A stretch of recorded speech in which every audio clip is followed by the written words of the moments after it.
A very good day to all of you. This is Vilasni from Officers IAS Academy. Welcome to day 48 of the Daily Answer Writing Initiative. So let us take a look at the question for today. Debt for climate swaps serves advantages to developing nations? Comment. So let us try understanding this concept in detail.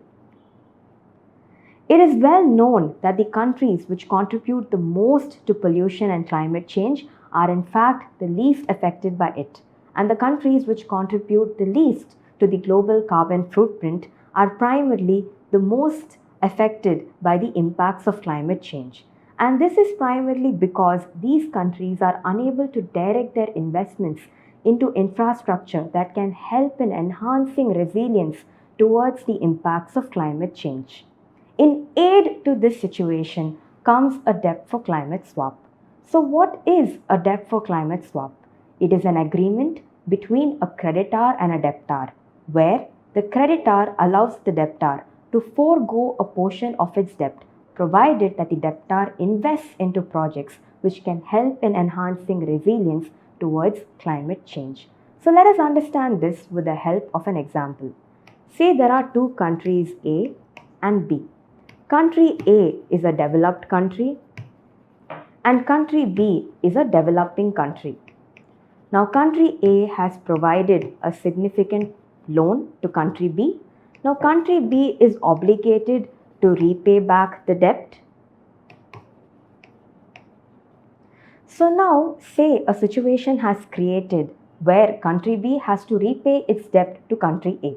So now say country A allows country B to forego a portion of its debt provided that country B invests in certain green projects.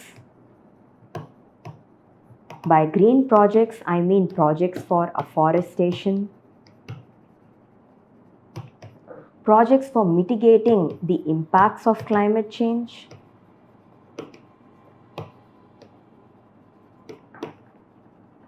projects which promote greater use of renewables,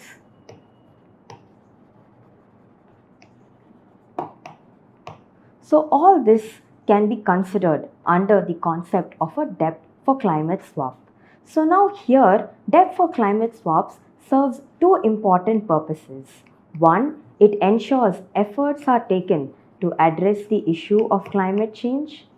Second, a debt for climate swap also ensures that developing countries are investing into infrastructure projects without incurring additional debt.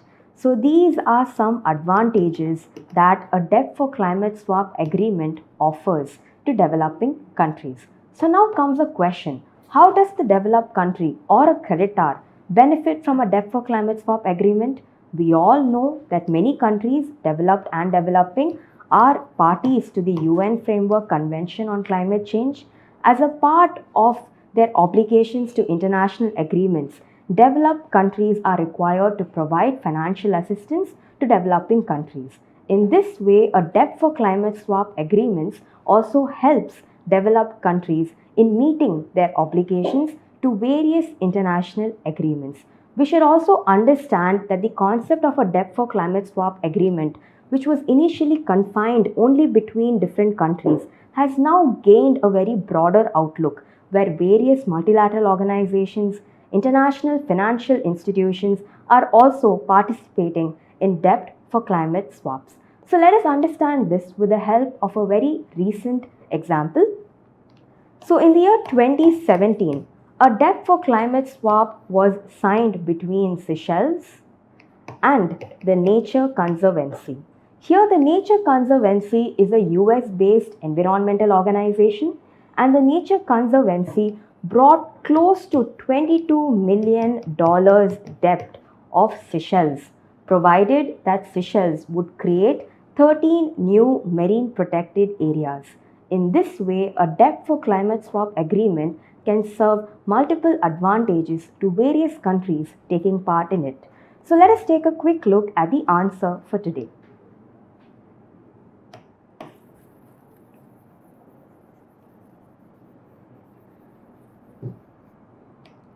So now, going by the answer key, it is important to write the definition of a debt for climate swap. You can also justify this better with the help of an example. Also, since the demand of the question is talking about how it is advantageous to developing nations, it is important to quote certain important key terms. For example, it allows developing countries to invest in infrastructure projects without incurring additional debt.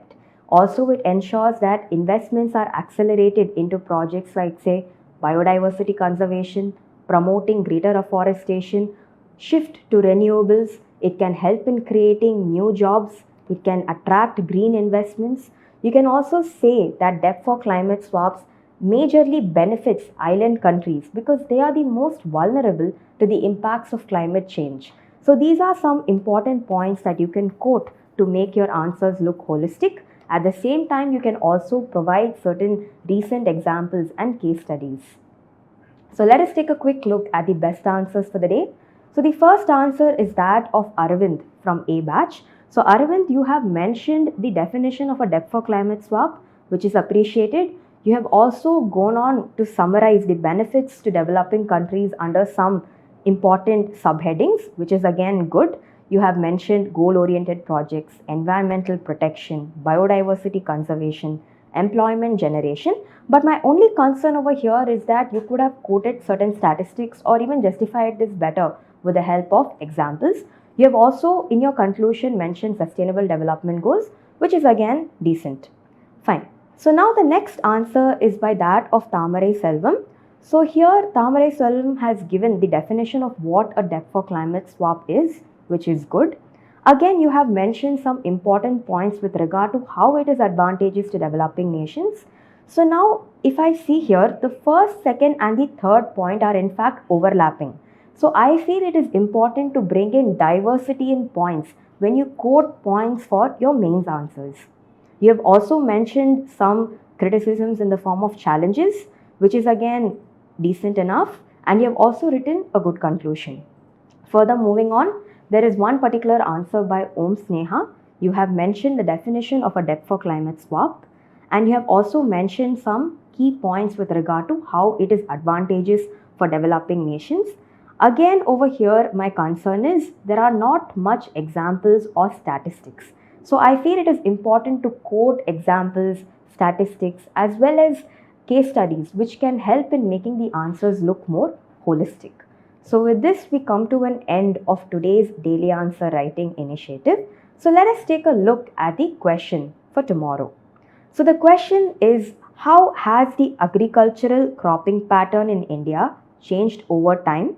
Enumerate major factors responsible for this change. And it is a 15-mark question. So kindly write in your answers and send it before 12 p.m. without fail. Thank you and have a great day.